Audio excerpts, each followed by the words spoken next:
በጣም ፐርፌክት። እንግዲህ ማየት ማመን ነው። ካየሽ ዊትነስ ታደርጊዋለሽ ምን አይነት ቦታዎች ላይ እንደገነባን በምን ያህል ጥራት ቤቶችን እንደምንሰራ ማለት ነው። ብዙ ጊዜ እንደውም እንደዚህ ሰዎች ሲጠይቁን ሁልጊዜ ሪያሊቲ ስትመጡ አይዘር እያስረከብን ነው ኦር እየደገምን ነው። ብዙ ጊዜ ፕሮጀክቶችን ሁሌ ሽያጭ ላይ ብቻ አይደለንም፣ ስናስረክብ ሁልጊዜ ታገኙናላችሁ ነው። አሁን ከረንትሊ ካሉት 4 ፕሮጀክቶቹ ያ ጋዜቦ ያየሽው ቦሌ ጋዜቦ ዲፕሎማት አፓርትመንት የምንለው እሱ በጣም ሌግዠሪ አፓርትመንታችን ነው። ባለ 15 ወለል አፓርታማ ነው። እሱን አሁን ሙሉ ለሙሉ 100% ጨርሰን ለነዋሪዎች እያስረከብን ነው። ካርታም ጨምረን እየሰጠን ማለት ነው። እዛ ላይ በጣም ጥቂት ቤቶች አሉ። ቀጥታ ቁልፍ ከፍቶ የሚገባበት ቤት ማለት ያለቀ የቀሩ ማለት ነው። የቀሩ 4 ቤቶች አሉን። ምናልባት በጣም ያለቀ ቀጥታ መግባት ለሚፈልግ ሰው ዲፕሎማት አፓርትመንት አንዱ አማራጭ ነው ማለት ነው። እዛው ፊት ለፊት ግን እንደግማለን እንዳልኩሽ እየደገምነው ነው። ዲፕሎማት አፓርትመንት ቁጥር 2 ደግሞ ጀምረናል ፊት ለፊቱ። እዛ ላይ ደግሞ ትልቅ ቅናሽ አውጥተን በ10% ቅድመ ክፍያ ብቻ በረጅም ጊዜ ምቹ አከፋፈል ቁጥር 2 ዲፕሎማት አፓርትመንትንም እየሸጥን ነው። ሌላኛው ሳር ቤትንም አይተሸዋል። ሳር ቤት የዛሬ 1 ዓመት ተኩል ብትመጪ ገና መሬት ላይ ቁፋሮ ላይ የነበረ ሳይት ነው። እሱንም ዊትነስ እንድታደርጉ ነው። ባይናው ሁሉ ነገር ጨርሰን እንደውም አንደኛውን ቢልዲንግ እየቀባን ነው እያስረከብን ያለ ነው። እሱም በተመሳሳይ ኢንዲቪጁዋል ካርታ ወጥቶላቸዋል። እንደውም ኤኒ ይሄ ባንክ ኦፈር ያለው ሰው እሱንም ቤት መግዛት ይችላል ማለት ነው። እዛ ላይ ደግሞ 12 የሚሆኑ ዩኒቶች ለሽያጭ አሉን። ከባለ 1 እስከ ባለ 3 መኝታ ካርታ ያወጣላቸው በአጭር ጊዜ የሚገቡበት ሳር ቤት ካናዳ ኤምባሲም አማራጭ አለን። ለኢንቨስትመንት በጣም የሚሆኑ ቤቶች ናቸው ማለት ነው። እንግዲህ በሶስተኝነት ያየሽው የቦሌ አትላሱ ነው። ቦሌ አትላስ ደግሞ እየደገምን ነው።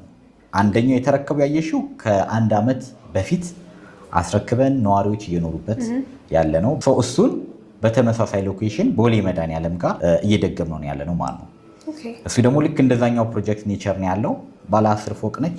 በፍሎር 3 ቤት ነው። ኦንሊ 30 አባወራ የሚይዝ ትንሽ ነዋሪዎች ያሉበት አፓርትመንት ነው ማለት ነው። ያለቁ ቤቶችም ቀጥታ ቁልፍ ከፍተው የሚገቡበትም አለን፣ ካርታ የተዘጋጀለት። በግንባታ ደግሞ በረጅም ጊዜ አከፋፈል ቤት ባለቤት ለሚሆን ደግሞ እሱም አማራጭ አለን። አሁን እንግዲህ 4 ፕሮጀክት ነው ያለን። ሰፋ ያለ ካሬ ያለን ከባለ 1 እስከ ባለ 3 መኝታ አለን። እኛ ጋር ሚኒመም ካሬ የምንለው 86 ካሬ ነው። እስከ 219 ካሬ ድረስ አማራጮች አሉ ማለት ነው። አከፋፈል ላይ ከመጣን አሁን ቅድም ያወራንበትን ኦፈሩን ላይ ነው ያለ ነው። ቆንጆ የዋጋ ቅናሽ ላይ ነው ያለ ነው። ይሄ ያለቀው ቀጥታ የሚገባበት ቤት ላይ እስከ 15% የዋጋ ቅናሽ አድርገናል ከቶታል ዋጋው ላይ ማለት ነው። ኒርሊ የ3 ሚሊዮን አካባቢ የዋጋ ቅናሽ አለው። ሌላኛው ደግሞ በሳር ቤት ካናዳ በቦሌ አትላስ እና ቁጥር 2 ዲፕሎማት አፓርትመንት ላይ ከሆነ ግን እስከ 30% የዋጋ ቅናሽ አለን። በጣም ትልቅ ቅናሽ ነው። 30% ማለት የቤቱን ኦልሞስት ሩብ ዋጋ ወርዷል ማለት ነው። የ30% ቅናሽ አለን። ግን ይህን ቅናሽ ያወጣ ነው ለአጭር ጊዜ ነው። ለአጭር ጊዜ እነዚህ 3 ፕሮጀክቶች ላይ ለሚመጡ ሰዎች ለተወሰነ ቤት ኮታን ያወጣ ነው። 30% የዋጋ ቅናሽ ማግኘት ይችላሉ ማለት ነው። ይሄ ሪል ቅናሻችን ነው። ከዛ ውጪ ደግሞ ቅድመ ክፍያ 10% ነው የምጠይቀው።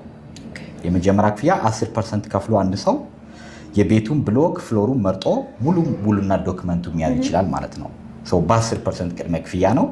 ቅድመ ክፍያን ደግሞ ከ10% በላይ ከፍ አድርጎ መክፈል ለሚችል ሰው ደግሞ እንደያከፋፈሉ ተጨማሪ የምንሰጠው አዲሽናል ቅናሽ ይኖረናል ማለት ነው። በረጅም ጊዜ አከፋፈል ሞርጌጅ ለሚያስብ ሰው አከፋፈሉ አለን። በተረፈ ደግሞ በካሽ ፔመንት ወይም ደግሞ ቅድመ ክፍያን በጣም ከፍ አድርጎ በመክፈል የተሻለ ቅናሽ የሚያገኙበትም ሁለቱንም አከፋፈል ፔመንት ፕላን አዘጋጅተናል። ይሄ ያለን። በተረፈ ደግሞ በውጪ ለሚኖሩ ዲያስፖራዎች ለነሱም የተወሰነ የዲያስፖራ ፓኬጅ ብለን ያዘጋጀነው ኦፈር አለን። በውጪ የሚኖሩ ዲያስፖራዎች ከኛ ጋር ባይዘዌ ዳይሬክትሊ ቤት መግዛት ይችላሉ ቀጥታ። ዋጋ አሁን ባለን ዋጋ ከሆነ ቶታል ዋጋ ሪያሊቲ ላይ አፓርትመንት ለመግዛት 9 ሚሊዮን ብር ጀምሮ አማራጭ አለን። ነገር ግን የ9 ሚሊዮን ብር ቅድመ ክፍያውን ከፍ በማድረግ ግን የቤቱ ዋጋ ቅድም እንዳልኩሽ እስከ 30% መውረድ ይችላል። ነገር ግን ቶታል ዋጋ ሚኒመም 9 ሚሊዮን ብር ይኖረናል ማለት ነው። በጣም ጥሩ። ይሄ ቆንጆ ጥያቄ ነው። ሪያሊቲን ሰው ለምን ይመርጣል? እንደምታውቂው ገበያው ላይ አሁን በጣም ብዙ ሪልስቴት ነው ያለው። በጣም በርካታ ሪልስቴት ነው ያለው። ሪያሊቲ ራሱን የለየበት 3 መሰረታዊ ጉዳዮች አሉ። በዋናነት ከስሙ እንደምንነሳው እኛ ስሎጋናችንም ስማችን እውነት ነው፣ ስራችንም የእውነት ነው የሚለው። እኛ ቢዝነስን ከእውነት ጋር አያይዘነዋል። አብዛኛው ሰው የሚመርጠን እውነተኛ ስለሆነ ታማኝ ስለሆነ ቤት ጊዜ ገንብቶ ማስረከብ በጣም ከባድ ችግር ሆኗል አሁን ከተማው ላይ። የብዙ ሰው ሮሮ አይ ቲንክ እሱ ነው እናንተ ጋር የሚገጥማቸዋል ብዬ አስባለሁ። እኛ ያንን ሶልቭ አድርገናል። ላለፉት 8ቱንም ፕሮጀክት እናስረክብም አሁን ከረንትሊ 2ቱንም እናስረክበው እሱን ፕሩቭ አድርገናል። በሁለተኝነት የምናነሳው ኳሊቲ ነው። እኛ ሞር ኳሊቲ ላይ ያተኩረናል። ግንባታችን ከስትራክቸር ጀምሮ እስከ ፊኒሺንግ የምንሰራው በጣም ሃይ ኳሊቲ ማቴሪያሎችን ነው የምንጠቀመው። ጥራት ላይ በጣም ያተኮረ ነው። ቤት ውስጥ እንዳየሽው ነው ከመሰረታዊ መገልገያዎች ሁሉ ጂሙም ሳውናውንም ብዙ አሚኒቲዎችን እያካተትን ነው በነፃ ማለት ነው። ጥራትን የሚመርጥ ሰው ካለ ሪያሊቲን ይመርጣል ማለት ነው። በድጋሚ ሜይ ቢ በሶስተኛነት ካየን ሎኬሽን ነው። ላለፉት 8-9 ዓመት ከፕራይም ሎኬሽን አልወጣንም። አሁንም ያያችሁት ፕሮጀክቶች በሙሉ አዲስ አበባ ልብ የሚባሉ ቦታዎች ላይ ነው፣ መሀል ከተማ ላይ ያለ ነው። ፕራይም ሎኬሽናችን ይቀጥላል። እነዚህ 3ቱ ነገሮች በጊዜያዊነት ሪያሊቲን ተመራጭ ያደርገዋል። የውጭ ነዋሪዎች ያልሽኝ እንዳልኩሽ የኛ ጋር አብዛኛው ቤት ገዢዎች ኦልሞስት 60% የሚያህለው በውጭ የሚኖረው ትውልድ ኢትዮጵያውያን ናቸው ከኛ እየገዙ ያሉት። እነሱ የሚገዙበት ብዙ መንገድ አላቸው። አንደኛው መንገድ ካሉበት ሆነው እዚህ ተወካይ ከሌላቸው ካሉበት ሆነው ዳይሬክትሊ በዲኤችኤል በኢሜይል ቤት መግዛት ይችላሉ ማለት ነው። በቀላሉ እያንዳንዱን ቤቶቻችንን በቪዲዮ ማየት ይችላሉ ማለት ነው። ካሉበት ሆኖ አንድ መጨረስ የሚችሉበት ኦፕሽን አለ። አሊያ ደግሞ እዚህ አገር ቤት ባለ ተወካያቸው በኩል መጨረስ ይችላሉ፣ ቤቶችን መግዛት ይችላሉ ማለት ነው። ሁለቱንም ኦፕሽን አዘጋጅተናል። ክፍያንም በተመለከተ በውጭ ከረንሲ መክፈል ይችላሉ፣ አሊያም ደግሞ በኢትዮጵያ ብር መክፈል ይችላሉ። በእርግጥ እኛ የምንሸጠው ቤቶቹን በሙሉ በኢትዮጵያ ብር ነው፣ ፊክስድ ዋጋ ነው። ነገር ግን በውጭ ከረንሲ ለሚከፍሉ ሰዎች ደግሞ የተሻለ ኦፈርም ፓኬጅ እንሰጣለን። ቅድም ዲያስፖራ ፓኬጅ ካልኩሽ ጋር ይያያዛል። ለእነሱ ምቹ ነው ማለት ይቻላል። እዛም ሆነው ቤቱን የሚገዙበት በጣም ምቹ መንገድ አለ። በሁለቱ መንገድ መጠቀም ይችላሉ ማለት ነው። ቀረ የምለው ምናልባት ለዚህ ሚዲያ ነው ለመጀመሪያ ጊዜ የምንነግረው። ሪያሊቲ በቅርቡ በፒያሳ ላይ አሁን ደግሞ ቅድም ከመረጥናቸው ፕራይም ሎኬሽኖች ፒያሳን በጣም እየተለወጠች ነው ያለችው እና ሪያሊቲ አሁን በቅርቡ ወደ ፒያሳ አዲስ ፕሮጀክት የሚያወጣ ይሆናል። ስፔሻሊ ደግሞ ንግድ ሱቅ ብዙ ሰው ይጠይቀን ነበረ።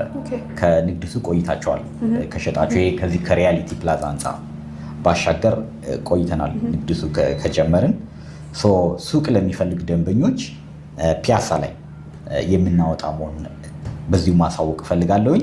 ስናወጣ ደግሞ ለመጀመሪያ ተርም ቆንጆ ቅናሽ እናወጣለን እና እሱንም ቅናሽ አድራሻችንን እንሰጣቸዋለን። በዛ ተመዝግበው መቆየት ይችላሉ ማለት ነው። አድራሻችንን እዚሁ እናንተ ስክሪን ላይ እናስቀምጣለን፣ ስልክ ቁጥራችን።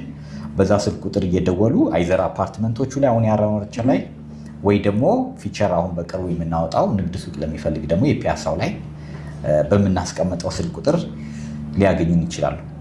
ይህን ነው ማለት ችለው። አመሰግናለሁ።